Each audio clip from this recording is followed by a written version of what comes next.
इस वीडियो में डिस्कस करेंगे role of nerves in fluid and electrolyte imbalance. ठीक है। कभी कभी क्या होता है, हमें 5 मार्क्स और 7 मार्क्स में भी रोल ऑफ नर्व्स आ जाता है लिखने को। ठीक है। तो जब भी ऐसा क्वेश्चन आए, रोल ऑफ कभी भी आए, पहले तो उस कंडीशन की डेफिनेशन के बारे में बताओ। ठीक है। उसके बाद उसका रोल ऑफ नर्व्स लिखना स्टार्ट करो। ठीक है। अब जैसे डेफिनेशन को देखो कि डेफिनेशन क्या कह रही है हमारी। Fluid and electrolyte imbalance is a condition. यह एक ऐसी कंडीशन है जिसमें क्या हो रहा है, in which fluid and electrolyte are not in balance. It may either too high or may to low. ठीक है। या तो यह बहुत ज़्यादा बढ़ गया है बॉडी में, या फिर बहुत कम है। ठीक है। Caused by any underlying condition. ठीक है। किसी भी अंडरलाइंग कंडीशन की वजह से। अब वो अंडरलाइंग कंडीशन डिहाइड्रेशन हो सकती है, या फिर तुम्हारी बॉडी में फ्लूइड ज़्यादा रिटेन हो रहा है, क्योंकि कभी कभी जो एंटी डायरेटिक हार्मोन है, अगर वो ज़्यादा रिलीज़ हो रहा है तो वो ज़्यादा फ्लूइड रिटेन कर रहा है। अगर तुम्हें वॉमिटिंग हो रही है तो फ्लूइड लॉस हो रहा है, डायरिया हो रहा है ऐसी कंडीशन में, तो किसी ना किसी अंडरलाइंग कंडीशन की वजह से ये सब हो रहा है। दैट लीड टू सिम्टम्स जैसे fatigue, dizziness, muscle weakness, heart rate abnormal होगा, रिदम उसका, सीजस वगैरह, ये सब सिम्टम देखने को मिल रहे हैं। ठीक है। तो सिंपली इस डेफिनेशन में बताया गया है कि जो भी हमारा फ्लूइड और हमारे इलेक्ट्रोलाइट हैं वो बैलेंस में नहीं हैं। ठीक है। कारण कारण क्या है इसका, कि कोई भी अंडरलाइंग कॉज है। ठीक है। जैसे यहाँ पे मेंशन है, कोई भी अंडरलाइन कॉज है उसकी वजह से। ठीक है। किसी भी अंडरलाइन कॉज की वजह से जिसके कारण हमें सिम्टम्स देखने को मिल रहे हैं, जैसे मसल वीकनेस होगा, जैसे क्रैम्प्स पड़ेंगे बॉडी में। ठीक है। हार्ट के चेंजेस देखने के मिलेंगे, अगर पोटेशियम वगैरह कम हो जाए, ज़्यादा बढ़ जाए, सीजस वगैरह देखने को मिलते हैं, तो ऐसे सिम्टम देखने को मिलेंगे। ठीक है। तो पहले जैसे तुम डेफिनेशन बताओगे, उसके बाद स्टार्ट करोगे तुम्हारा यो मेन टॉपिक पे तुमने लिखना है फ्लूइड एंड इलेक्ट्रोलाइट इम्बैलेंस। ठीक है। इसमें फर्स्ट पॉइंट कवर करोगे तुम असेसमेंट का। क्या पॉइंट कवर करोगे? फर्स्ट पॉइंट असेसमेंट का करोगे। उसके अंडर देखोगे 3 point, vital sign, fluid balance और फिजिकल सिम्टम। ठीक है। अब वाइटल साइन में तुम क्या क्या देखोगे? तो फर्स्टली यहाँ पे देखो क्या लिखा है, regularly measure blood pressure, heart rate and respiratory rate. ठीक है। तो हमने वाइटल साइंस देखने हैं। ठीक है। जब भी बॉडी में फ्लूइड ज़्यादा हो जाए, ठीक है, तो कहीं ना कहीं फ्लूइड ज़्यादा होता है तो पर्सन को क्या हो जाता है, हाइपरटेंशन होगा, और साथ में पल्मनरी में भी क्या होगा, अडीमा होगा, जिसके कारण पर्सन को ब्रीथिंग डिफ़िकल्टी देखने को मिलेगी। ठीक है। तो वाइटल साइन में अगर फ्लूइड ज़्यादा है बॉडी में, ठीक है, ध्यान से सुनना, अगर क्या है बॉडी में, सपोज बॉडी में फ्लूइड क्या है, ज़्यादा है, अगर बॉडी में फ्लूइड ज़्यादा है तो कहीं ना कहीं अडीमा, वो भी अडीमा लेग में होगा, और अगर पल्मनरी में अडीमा हो जाए, ठीक है, क्योंकि पल्मनरी में भी फिर फ्लूइड जो ओवरलोड है वो पल्मनरी में अगर चला गया तो वहाँ पे भी जाके ज़्यादा फ्लूइड रिटेन हुआ है, पड़ा है, अडीमा हुआ पड़ा है, उसके कारण जो ब्रीथिंग है वो हमें डिफ़िकल्टी से देखने को मिलेगी। ठीक है। ब्रीथिंग डिफ़िकल्टी देखने को मिलेगी अगर बॉडी में वाटर ज़्यादा है। ठीक है। तो हमने वाइटल साइन ऐसे भी देखने हैं। ठीक है। अगर ये वाले सिम्टम मिल रहे हैं वाइटल साइन में कि उसकी ब्रीथिंग बहुत ज़्यादा, मतलब कि शॉर्टनेस ऑफ ब्रीथ उसको हो रहा है, उसका ब्लड प्रेशर बढ़ा हुआ है, दैट मीन्स कि कहीं ना कहीं बॉडी में फ्लूइड ज़्यादा है। उसी का दूसरा देखो, अगर बॉडी में फ्लूइड कम हो गया, ठीक है, तो क्या देखने को मिलेगा, हाइपोटेंशन। और जब भी हाइपोटेंशन होती है तो हार्ट का कंपनसेटरी मैकेनिज्म एक्टिवेट होता है, जिसके कारण हार्ट रेट बढ़ जाती है। ठीक है। क्या हुआ कि बॉडी में फ्लूइड कम था और हार्ट ने कंपनसेट करने की कोशिश की, वो जल्दी जल्दी बीट करने लगा। ठीक है। जिसके कारण हमें हार्ट रेट बढ़ी हुई मिलती है। ठीक है।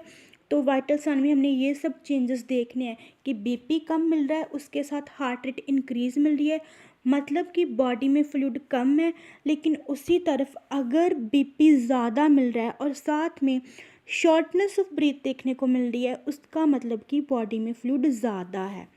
ठीक है, तो ये तो हमारा वाइटल साइन वाला पॉइंट हो गया। उसके बाद देखो फ्लूइड बैलेंस। ठीक है, फ्लूइड बैलेंस में क्या ट्रैक करोगे, तो track all fluid the patient taken in like water, IV fluid, loss वगैरह देखना है कि यूरिन ज़्यादा तो नहीं आ रहा, वॉमिटिंग तो नहीं कर रहा। ठीक है, फ्लूइड बैलेंस देखेंगे पर्सन में कि सम टाइम अगर पर्सन वाटर इनटेक अच्छे से नहीं कर रहा, उसके कारण उसको डिहाइड्रेशन हो जाएगी। ठीक है, अगर वॉमिटिंग और यूरिन में ज़्यादा वाटर लॉस हो रहा है, ठीक है, स्वेट ज़्यादा कर रहा है इसके कारण, ठीक है, ये सब देखेंगे। उसके बाद अगर किसी को आईवी थेरेपी लगी पड़ी है तो ज़्यादा अगर फ्लूइड उसकी बॉडी में चला गया, सर्कुलेटरी ओवरलोड होगा, जिसके कारण अगेन उसकी बॉडी में फ्लूइड ज़्यादा होने के चांसेस हो सकते हैं। तो ये सब चीज़ें देखनी है। लाइक यहाँ पे लिखा हुआ है, for example if patient is receiving IV fluid measure the amount infused. ठीक है, हमने मेज़र करना है कि कितना हमने जो फ्लूइड है वो अमाउंट दिया हुआ है, and compare to urine output. ठीक है, देखना है कि जितना फ्लूइड दे रहे हैं उसके कंपैरिजन में यूरिन आउटपुट कितनी आ रही है। ठीक है, अगर ज़्यादा दे रहे हैं और कम यूरिन आउटपुट आ रही है, मीन्स कि कहीं ना कहीं बॉडी में फ्लूइड रिटेन रह रहा है। ठीक है, नॉर्मल आनी चाहिए ना। और अगर फ्लूइड दे रहे हैं और जितना दे रहे हैं उतना ही बाहर आ जा रहा है, तब भी प्रॉब्लम है कि जितना दे रहे हैं उतना बाहर आ गया, दैट मीन्स बॉडी में तो फिर लॉस हो रहा है। ठीक है, तो ये फ्लूइड बैलेंस हमने चेक करते रहना है असेसमेंट में। ठीक है, उसके बाद देखनी है फिज़िकल सिम्टम। क्या देखोगे, फिज़िकल सिम्टम देखने को मिलेंगे। ठीक है, ये फिज़िकल सिम्टम इसमें हमने देखने हैं, check for symptom like swelling in legs. ठीक है, अगर अडीमा होगा बॉडी में, अगर फ्लूइड ज़्यादा होगा तो अडीमा बॉडी में होगा ही होगा। ठीक है, जिसमें लेग में भी पानी फिल हो जाएगा। ठीक है, जो हमारी एरियाज होती हैं वो हमें फूली हुई मिलेंगी। ठीक है, स्वेलिंग हुई पड़ी मिलेगी उनमें। ठीक है, उसके बाद डिहाइड्रेशन के साइन देखने को मिल सकते हैं, उसमें ड्राई माउथ होगा पेशेंट का, स्किन टर्गर उसका डिक्रीज़ होगा। ठीक है, for instant patient has muscle cramp weakness, अगर पोटाशियम की कमी हो जाती है, ठीक है, पोटाशियम बॉडी से ज़्यादा लॉस हो गया तो क्रैम्प्स वीकनेस देखने को मिलते हैं। इसी तरह अगर कैल्शियम कम हो गई तो कहीं ना कहीं मसल्स का स्पाज्म देखने को मिलेगा। तो फिज़िकल सिम्टम में हमने सिम्टम्स देखने हैं कि कैसे आ रहे हैं। ठीक है, कि हमें एक आइडिया लग जाए कि हाँ पेशेंट को क्या कमी हो रही है। ठीक है, क्या उसको में डिहाइड्रेशन के साइन आ रही है, जहाँ फिर फ्लूइड रिटेंशन के सिम्टम बॉडी पे दिख रहे हैं। तो असेसमेंट में नर्स ने क्या करना है, ये तीनों पॉइंट को कवर करना है। वाइटल साइन को भी देखेगी, फ्लूइड बैलेंस को भी देखेगी और फिज़िकल सिम्टम्स को भी देखेगी। नेक्स्ट हमारा आ गया मॉनिटरिंग। सेकंड पॉइंट क्या है, मॉनिटरिंग। अब मॉनिटरिंग में उसने दो चीज़ें देखनी है, एक तो लैब रिजल्ट, दूसरा वेट मेजरमेंट। ठीक है, अब लैब रिजल्ट में क्या देखेगी, review electrolyte level from blood test if potassium is low, monitor symptoms like irregular heart rate, rhythm, muscle weakness। ठीक है, अगर for instance patient low sodium level exhibit confusion और सीजर। ठीक है, मतलब इसका बेसिकली यही रिजल्ट है कि उसने लैब रिजल्ट्स देखने हैं नर्स ने। ठीक है, मॉनिटरिंग करके देखना है कि क्या क्या कम हो रहा है, क्या ज़्यादा हो रहा है। अगर सपोज पोटाशियम कम हो रही है, ठीक है, तो उसमें इरेगुलर मसल वीकनेस के जो सिम्टम है वो आएंगे, इरेगुलर हार्ट रिदम होगा। अगर पोटेशियम कम हो रही है तो कन्फ्यूजन सीजर्स आने के चांसेस है। तो उसने देखना है कि इलेक्ट्रोलाइट का क्या लेवल है ब्लड में। ठीक है, तो लैब रिजल्ट करवाएंगी, देखेगी कि क्या रिजल्ट आया है, फिर उसको डॉक्टर के साथ बताएगी कि हाँ इसकी ये रिपोर्ट्स आई हैं, इसकी पोटाशियम कम है, इसका ये ऐसा हो रखा है। ठीक है, तो लैब रिजल्ट को उसने देखना है। उसके बाद वेट मॉनिटरिंग। ठीक है, वेट जो मॉनिटरिंग है वो मतलब कि हम कह सकते हैं कि ये बिल्कुल परफेक्ट एक मार्कर है चेक करने का कि बॉडी में फ्लूइड लॉस हो रहा है या फिर कम हो रहा है। ठीक है, वेट मेजरमेंट में क्या होता है कि अगर तुम्हारा वेट इंक्रीज़ हो रहा है ना नॉर्मल से, मतलब कि तुम्हारी बॉडी में फ्लूइड रिटेन हो रहा है। ठीक है, इसको ऐसे समझो कि अगर तुम्हारा वेट इंक्रीज़ हो रहा है दैट मीन्स तुम्हारी बॉडी में फ्लूइड ज़्यादा है, ये मिलता है। अगर वेट कम आ रहा है मतलब कि तुम्हारी बॉडी में फ्लूइड कम है। ठीक है, तो वेट मेजरमेंट देखना है। Weight the patient daily at the same time. ठीक है, सेम टाइम सेम क्लॉथ होने चाहिए। ठीक है, तुम सेम टाइम पे पेशेंट को क्या है उसका वेट देखोगे, और दूसरी शर्त कि उसके सेम क्लॉथ भी होनी चाहिए, ठीक है। जो उसने आपको जैसे आप जो कल आपने मेजरमेंट किया था, तो जिस क्लॉथ में कल किया था उसमें भी आज ही अगर करो तो प्रेफर होगा कि समटाइम कपड़ों का वेटेज वगैरह भी मतलब जो रीडिंग है उसको चेंज कर सकता है ना। तो हमने सेम टाइम पे कोशिश करनी है, सेम टाइम पे करें। और जो उसने कल कपड़े मतलब उसमें किया था ना, जो पेशेंट की ड्रेस होती है, तो अगर बेहतर होगा कि उसी में हम करें, ठीक है। उसके बाद यही बताया कि अगर सडन वेट गेन हो रहा है तो कुड इंडिकेट कि फ्लूइड रिटेन हो रहा है, अगर वेट लॉस हो रहा है तो वो सजेस्ट कर रहा है कि डिहाइड्रेशन हो रही है, ठीक है। ये वाला क्लियर। तो मॉनिटरिंग में ये दोनों देखने हैं। उसके बाद हमने ट्रीटमेंट देना है पर्सन को, ठीक है, जो भी डॉक्टर ने बोला है। उसमें एडमिनिस्ट्रेटिव ट्रीटमेंट भी 3 पॉइंट कवर करेगी, इलेक्ट्रोलाइट रिप्लेसमेंट करेगी, आईवी फ्लूइड देखेगी, मेडिसिन देखेगी। अब इलेक्ट्रोलाइट रिप्लेसमेंट में देखो क्या करना है उसने। तो अगर पेशेंट को जैसे जो भी इलेक्ट्रोलाइट कम हो रहा है, ठीक है, उसका मतलब कुछ भी उसकी मेडिसिन देगी, जहाँ बाहर से उसको सप्लीमेंट देगी उस चीज़ के, ठीक है। अगर ज़्यादा हो रहा है तो उसको रिस्ट्रिक्ट करेगी, ठीक है, उसको बॉडी से कम करने वाली मेडिसिन दे सकती, ठीक है। सपोज़ की एग्जांपल बताती हूँ कि मान लो अगर तुम्हारा बॉडी में कैल्शियम कम हो गया, ठीक है, अगर कैल्शियम कम हो गया तो हम कैल्शियम ग्लूकोनेट देते हैं, ठीक है। यो कैल्शियम का लेवल बढ़ाने में हेल्पफुल होती है। दूसरी तरफ अगर पोटाशियम का लेवल ज़्यादा हो जाए बॉडी में, तो उस कंडीशन में हम भी कैल्शियम ग्लूकोनेट देते हैं, जो हेल्प करती है पोटाशियम को बॉडी से कम करने में। और इंसुलिन देते हैं। इंसुलिन की क्या करेगी कि जैसे ब्लड में पोटाशियम ज़्यादा लेवल बढ़ गया है तो इसको क्या कर देगी, शिफ्ट कर देगी। कहाँ शिफ्ट कर देगी, जैसे इसको क्या करेगी, शिफ्ट कर देगी, शिफ्टिंग हो जाएगी यहाँ पे इसकी। सपोज़ कि ब्लड में पोटाशियम ज़्यादा है, अगर हमने इंसुलिन दे दी तो वो क्या करेगी, पोटाशियम को सेल में शिफ्ट कर देगी और ब्लड से पोटाशियम कम हो जाएगी, ठीक है। तो ऐसे हम इलेक्ट्रोलाइट रिप्लेसमेंट करेंगे, ठीक है। ये वाली हम कर सकते हैं चीज़ें। उसके बाद हमने क्या करना है, देखना है कि जैसे मान लो हम पोटाशियम अगर बढ़ा हुआ तो उसमें हम पोटाशियम डायरेटिक मेडिसिन भी दे सकते हैं, जो कि डायलिसिस करवाएंगी, यूरिन आउटपुट बढ़ाएंगी और पोटाशियम को बॉडी से कम करेंगी। उसको पोटाशियम डायरेटिक मेडिसिन भी बोलते हैं, ठीक है। डायरेटिक्स की कैटेगरी में ही ये आती हैं। नेक्स्ट हमने क्या देखना है कि ये तो हमारा इलेक्ट्रोलाइट रिप्लेसमेंट होगी कि जो बड़ा है वो कम दो, जो मतलब ज़्यादा बड़ा है उसको कम करने के लिए जो भी हमने करना है, ठीक है। उसके बाद आईवी फ्लूइड देखने हैं। तो आईवी फ्लूइड अगर हाइपोवोलेमिया हो पड़ा है तो हम नॉर्मल सलाइन आइसोटोनिक दे देंगे। जी, जो आइसोटोनिक हाइपोटोनिक हाइपोटोनिक फ्लूइड है ना, इस पर मैं अलग से वीडियो बनाऊंगी, इसका मीनिंग वहाँ पे क्लियर कर दूंगी, ठीक है। तो अगर हाइपोवोलेमिया, अभी फ़िलहाल के लिए ना इतना याद रख लो कि अगर किसी को आइसोटोनिक डिहाइड्रेशन हुई है ना, ठीक है, आइसोटोनिक कंडीशन है, ठीक है, जहाँ हाइपोवोलेमिया हुआ है तो हम उसको आइसोटोनिक फ्लूइड देंगे, ठीक है। अगर किसी को हाइपोटोनिक डिहाइड्रेशन हुई है तो उसमें हम हाइपरटोनिक फ्लूइड देंगे, ठीक है। और अगर किसी को हाइपरटोनिक डिहाइड्रेशन हुई है तो उसमें हाइपोटोनिक देंगे, ठीक है। ये यहाँ पे इसका इतना ही याद रख लो। इसके कॉन्सेप्ट पे जो भी ये आइसो हाइपो हाइपर इस पे अलग बना दूंगी, ठीक है। फिलहाल मैं सिर्फ नर्स का रोल जो है उसको फोकस रख के ही बात करूँगी। अब नेक्स्ट आ गया मेडिसिन। तो मेडिसिन में क्या होगा, हम डायरेटिक दे सकते हैं। डायरेटिक कैसे काम करेंगे कि ये क्या करेंगे, हमारी यूरिन आउटपुट को इंक्रीज़ करेंगे और बॉडी से फ्लूइड को क्या है, डिक्रीज़ करेंगे, ठीक है। बॉडी से फ्लूइड को डिक्रीज़ करेंगे।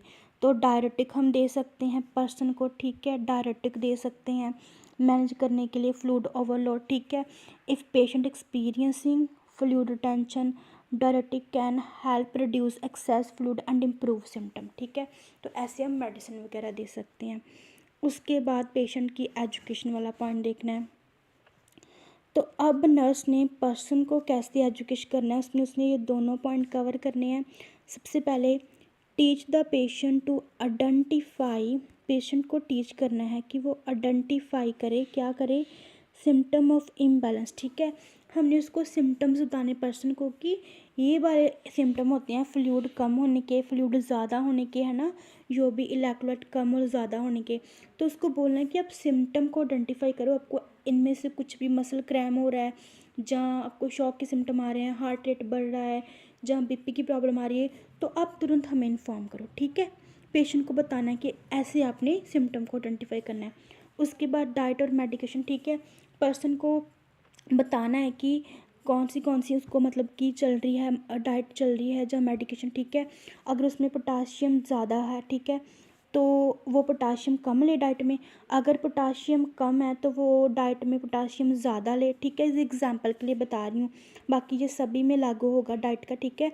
कि जो चीज़ कम है तुम्हारी बॉडी में उसको बाहर से उसको बोलेंगे कि डाइट में लो, जो उसकी बॉडी में पहले से बढ़ा हुआ उसको हम कम देंगे कि डाइट में इतना मत लो, तुम्हारी बॉडी में तो पहले वो ज़्यादा है, ठीक है। तो क्या करना है, educate on dietary changes and importance of adhering to prescribed medicine. Adhering means कि अटैच, ठीक है। जो भी उसको प्रिस्क्राइब मेडिसिन मिल रही है उसके साथ शेड्यूल के साथ अटैच रहना है, मतलब कि उस शेड्यूल को फॉलो करना है, ठीक है। ये नहीं कि आप बीच में मेडिसिन लेना बंद कर दो।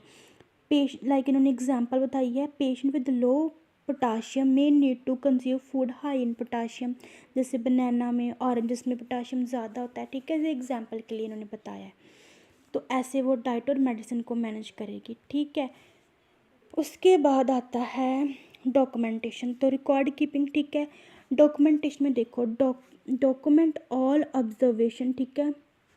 सारी ऑब्जर्वेशन को उसने डॉक्यूमेंट करना है, जैसे record the exact volume of fluid, जितना भी हमने फ्लूइड पेशेंट को दिया है उसका रिकॉर्ड रखना है, और पेशेंट को यूरिन आउटपुट कितना आया है उसका भी रिकॉर्ड रखना है।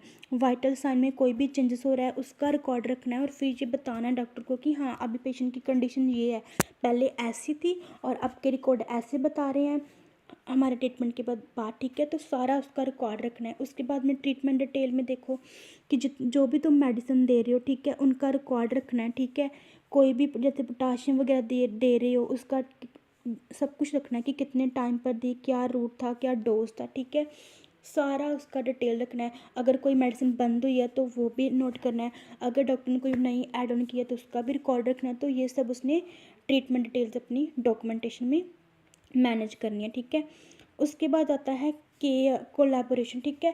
कोलैबोरेशन में बस इतना ही है कि उसने डॉक्टर और अदर हेल्थ केयर के साथ जो भी पेशेंट की कंडीशन है ना वो अदर हेल्थ केयर टीम के साथ डिस्कस करनी है, ठीक है। कि पेशेंट की क्या कंडीशन है, कुछ फ़र्क पड़ा या नहीं पड़ा, ठीक है। तो सारी मतलब कि जो बाकी की हेल्थ टीम है ना उसके साथ कोऑर्डिनेशन में रहना है, ठीक है। देन इंटरडिसिप्लिनरी अप्रोच, इसमें जैसे डाइट वगैरह हो गया और लैब वाला हो गया, उसके भी कांटेक्ट में नर्स को रहना है, ठीक है। जैसे पेशेंट की डाइट में चेंजेस हुए हैं, जहाँ क्या डाइट है, तो नर्स ने डाइटिशियन को कॉल करके बताना है कि ये पेशेंट है, ये उसकी डाइट है, इस डाइट में अभी ये चेंजेस हुए हैं, सब कुछ उसको बताएगी, ठीक है। इसमें दूसरी एग्जांपल लैब वाले ले लो, ठीक है। पेशेंट के डॉक्टर ने बोला कि कुछ टेस्ट होने हैं, तो नर्स लैब में कॉल करेगी और बोलेगी कि हाँ ये पेशेंट के टेस्ट बताए हैं पेशेंट ने, आप आकर सैंपल ले जाओ और टाइम पे रिपोर्ट दे जाओ, ठीक है। तो ये इंटरडिसिप्लिनरी अप्रोच होगी, ठीक है। उसके बाद प्रिवेंशन कैसे करनी है, तो रिस्क असेसमेंट और एजुकेशन स्ट्रेटजी, ठीक है। इसमें क्या है कि नर्स पेशेंट को बताएगी कि आपको रिस्क को कैसे असेसमेंट करना है, ठीक है। Identify patient at risk for imbalance, ठीक है। पेशेंट को सिखाना है कि आप इसको प्रिवेंट कैसे कर सकते हो, कि आपने रिस्क को जानना है कि कौन कौन से रिस्क फैक्टर हैं जो उसमें ये वाली कंडीशन डेवलप कर सकते हैं, सो दैट हम पहले ही उन रिस्क फैक्टर्स को मैनेज कर लें, ठीक है। सपोज कि जैसे पर्सन की कोई मतलब कि वो उसको वॉमिटिंग वगैरह मतलब कि फ्लूइड कम ले रहा है, ठीक है। तो हम उसको बोल सकते हैं कि आप फ्लूइड वगैरह ज़्यादा इनटेक करा करो, आपकी बॉडी डिहाइड्रेट रहती है, ठीक है। जैसे पहले माइंड सिम्टम आने स्टार्ट होते हैं, या फिर हम ऐसे देखते हैं कि कोई पर्सन की स्किन काफ़ी ड्राई हुई पड़ी है, तो हमने बोलना कि अगर आपको ड्राइनेस वगैरह की ज़्यादा प्रॉब्लम आ रही है, आपका जो मुँह है वो बार बार सूखता है, ठीक है, ड्राई माउथ रहता है, तो ज़्यादा से ज़्यादा पानी पियो, ठीक है। जो फ्लूइड है उसको कम मत होने दो अपनी बॉडी में, ठीक है। ये रिस्क को आइडेंटिफाई करने की की कोशिश करोगे। अगर मुझे ड्राइनेस के साइन आ रहे हैं तो कहीं ना कहीं मुझे ये प्रॉब्लम आ सकती है, तो उससे पहले ही मैनेज करो। तो हमने रिस्क असेसमेंट के बारे में बताना है। देन एजुकेशन स्ट्रेटजी, ठीक है, तो हमने पर्सन को प्रॉपर गाइड करना है, maintaining proper hydration and balanced nutrition, ठीक है, उसको बताना है कि कैसे अपना हाइड्रेशन जो स्टेटस है वो अपने मेंटेन रखना है, अपनी न्यूट्रिशन को क्या है मेंटेन करना है। तो ये सब पॉइंट आते हैं। अगर आपको रोल ऑफ नर्स आ जाए तो आपने ऐसे लिखना है, ठीक है। पहले आप उसकी असेसमेंट बताओगे, उसमें ये तीनों पॉइंट कवर करोगे, देन मॉनिटरिंग के बारे में बताओगे और उसमें ये दोनों लैब रिपोर्ट और वेट का पॉइंट कवर कर लेना। अगर एडमिनिस्ट्रेशन ट्रीटमेंट थर्ड वाला, उसमें ये तीनों पॉइंट देंगे। पेशेंट एजुकेशन में अगेन ये दोनों पॉइंट कवर करना। डॉक्यूमेंटेशन में फिर record keeping, treatment details. 6 point collaboration में आप कोऑर्डिनेशन और इंटरडिसिप्लिनरी अप्रोच के बारे में लिख सकते हो। और प्रिवेंशन में risk assessment and education strategy, ठीक है। अगर इसकी जगह क्वेश्चन आ जाए कि care of patient with fluid and electrolyte imbalance, तब भी आप ये सब लिख सकते हो, ठीक है। So thank you for watching.